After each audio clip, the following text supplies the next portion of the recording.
राहुल सिंघानिया भारत के मशहूर बिजनेसमैन का बेटा था। उसकी आए दिन अखबार में फोटो आती थी, कभी किसी लड़की के साथ तो कभी किसी लड़की के साथ। वो कभी भी किसी के साथ ज्यादा देर रिश्ता रखता नहीं था। आजकल वो मशहूर हीरोइन दिव्या के साथ हर अखबार के फ्रंट पेज पर आ रहा था। हर मैगजीन में उसकी फ्लर्ट की कहानियां थी। पूरे देश में वो एक बिगड़ा हुआ अमीरजादे के तौर पर जाना जाता था। आरजू एक इंटेलिजेंट लड़की थी। उसने एमएससी इन कंप्यूटर साइंस की थी। इसके अलावा भी उसका दिमाग बहुत तेज था। वो अपने पापा की कंपनी में छोटी सी कंप्यूटर प्रोग्रामर थी। उसके पापा की दूसरी पत्नी और उसकी बेटी सौम्या, उसके पहले पति की बेटी, ने इसे कभी आगे बढ़ने नहीं दिया। ये पढ़ने में तेज थी, सो इसे इसके पापा ने अमेरिका भेज दिया पढ़ने। इसने डिग्री वहीं की, लेकिन वो ज्यादा देर वहां रह नहीं सकी और वापस आ गई। इसकी बहन पहले से ही पापा की कंपनी में काम कर रही थी। वो कंपनी की वाइस प्रेसिडेंट थी। उसके पापा ने सौम्या को ही कहा कि आरजू को कंपनी में काम दे दो। उसने उसे अपनी असिस्टेंट की असिस्टेंट रखा। सौम्या को जो भी काम मिलता वो अपने असिस्टेंट के जरिए आरजू से करवाती और नाम उसका होता। उसका हर प्रोजेक्ट हिट होता और इनाम हर बार सौम्या को ही मिलता। आरजू को सब पता था, पर उसने अपनी मरती मां को वचन दिया था कि वो अपने पापा के साथ ही रहेगी और उनकी हर बात मानेगी। उसने ऐसा ही किया। वो अपने पापा की हर बात मानती थी। जब वो छोटी थी तो वो सौतेली माँ और बहन की शिकायत पापा से कर देती थी, पर पापा सब सुनने के बाद उनकी ही बात को सच मानते थे। तब से इसने शिकायत करना छोड़ दिया। सब कुछ चुपचाप सहती रही। एक दिन नाश्ते के वक्त पापा बोले, आज शाम को राम सिंघानिया ने अपने बेटे राहुल की बर्थडे पार्टी दी है। उन्होंने सब छोटी बड़ी कंपनियों के मालिकों को परिवार समेत बुलाया है। मुझे लगता है वो राहुल के लिए लड़की तलाश कर रहे हैं। मैं चाहता हूं कि वो मेरी बेटियों में से एक को चुने। इससे हमारी किस्मत भी जाग जाएगी। हमारा वारे न्यारे हो जाएंगे। आरजू पहले ही कंपनी चली गई थी। माँ बेटी दोनों नाश्ता करके सौम्या के कमरे में चले गई। सौम्या बोली, मैं नहीं जाती उस पार्टी में, वो कोई बंदा है, रोज नई लड़की के साथ घूमता फिरता है। कोई पागल लड़की ही उससे शादी करेगी। माँ मुझे नहीं जाना। माँ बोली, ठीक है बेटा, हम पापा से बात कर लेते हैं। यहां आ, मेरी बात सुन। माँ ने उसे पास बुलाया और उसके कान में कुछ कहा। उसका चेहरा खिल उठा। वो बोली, चलो पापा से बात करते हैं। उसके पापा अपने कमरे में तैयार हो रहे थे। वो दोनों वहां आई। सौम्या बोली, पापा मैंने सोच समझ कर ये फैसला लिया है कि मैं ये चांस आरजू के लिए छोड़ती हूं। आप पार्टी में उसे ही ले जाइएगा। मैं दिल से चाहती हूं कि वो चुनी जाए। बेटे तुम बहुत ही अच्छी है, तुम हमेशा आरजू के भले की ही सोचती हो। चलो ये भी ठीक है, मैं अब सिर्फ आरजू को ले जाऊंगा। उससे कहना कि शाम को तैयार रहे। कहकर वो सौम्या के साथ कंपनी के अंदर आ गए। शाम 7 बजे आरजू अपने पापा के साथ पार्टी में गई। बहुत ही बड़ी पार्टी थी। आलीशान हॉल में हर चीज एक से बढ़कर एक थी। आरजू ने हल्के हरे रंग का गाउन पहन रखा था और हल्का सा मेकअप किया था। वहां हर लड़की एक से बढ़कर एक महंगी ड्रेस पहनी थी और बड़े बड़े सैलून से तैयार होकर आई थी। आरजू उन सब में अकेली हो चमक रही थी। ऐसी चमक किसी और में नहीं थी। पार्टी शुरू हो गई थी। सिंघानिया परिवार स्टेज पर आ गया। उन्होंने सबका वेलकम किया। सबने ताली मारकर उनका स्वागत किया। मैं राम सिंघानिया ने सबका स्वागत करते हुए कहा, लेडीज एंड जेंटलमैन, मैं अपने बेटे के बर्थडे में आप सबका स्वागत करता हूं। आज के इस अवसर पर मैं अपने बेटे के लिए भावी बहू ढूंढना चाहता हूं। इसे आप स्वयंवर ही समझे। यहां आई लड़कियों में से मेरा बेटा जिसे पसंद करेगा, मैं उससे उसकी शादी कर दूंगा। सब जोर जोर से तालियां बजाने लगे। सब लड़कियां स्टेज के पास चली गई ताकि राहुल उन्हें पसंद कर ले। सब अमीर घरानों से ताल्लुक रखती थी। राहुल ने सबको देखा। फिर उसने हॉल में नजरें घुमाई। उसने देखा कि सभी लड़कियां स्टेज के पास थी, बस एक लड़की दूर कोने में बैठी आराम से कुछ खा रही थी।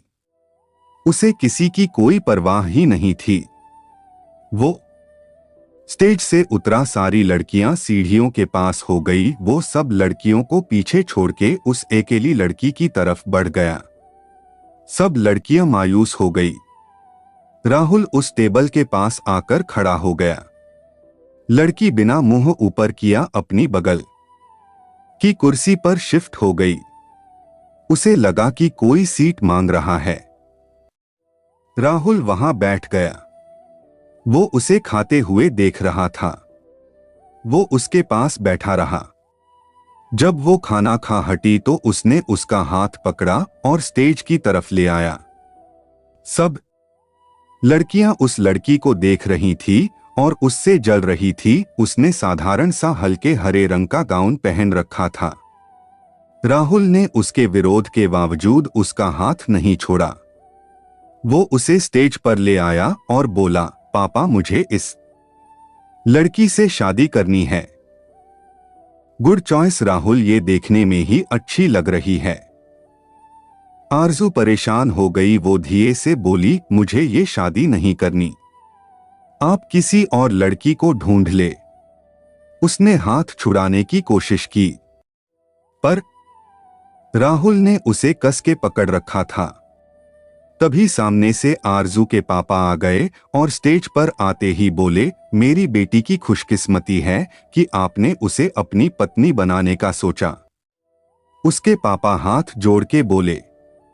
फिर आरजू के पास आकर बोले, बेटी, मैं बहुत खुश हूं। मुझे पता था कि ये तुम्हें ही चुनेगा। आरजू को कुछ पता नहीं था। उसे बिल्कुल नहीं पता था कि ऐसा होगा। उसे उम्मीद ही नहीं थी कि राहुल उसे शादी के लिए सिलेक्ट करेगा। सब तालियां बजा रहे थे। उसे कुछ स्टाफ के लोग अपने साथ ले गए और उसे दुल्हन की तरह सजा के वापस हॉल में ले आए। वहां बीचों बीच मंडप था। राहुल मंडप में हो खड़ा था और वो लोग आरजू को भी मंडप में ले आए।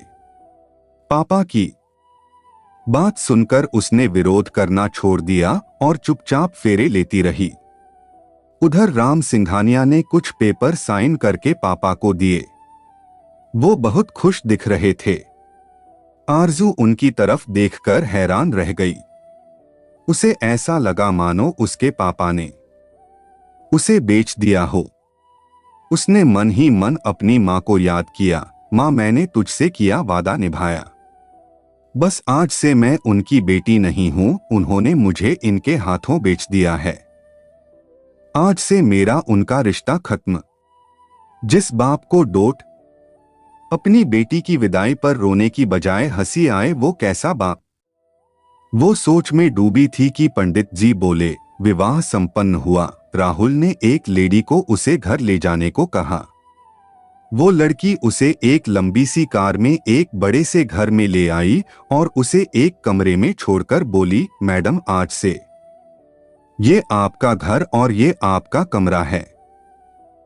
मेरा नाम लीजा है। मैं इस घर की हाउसकीपर हूं।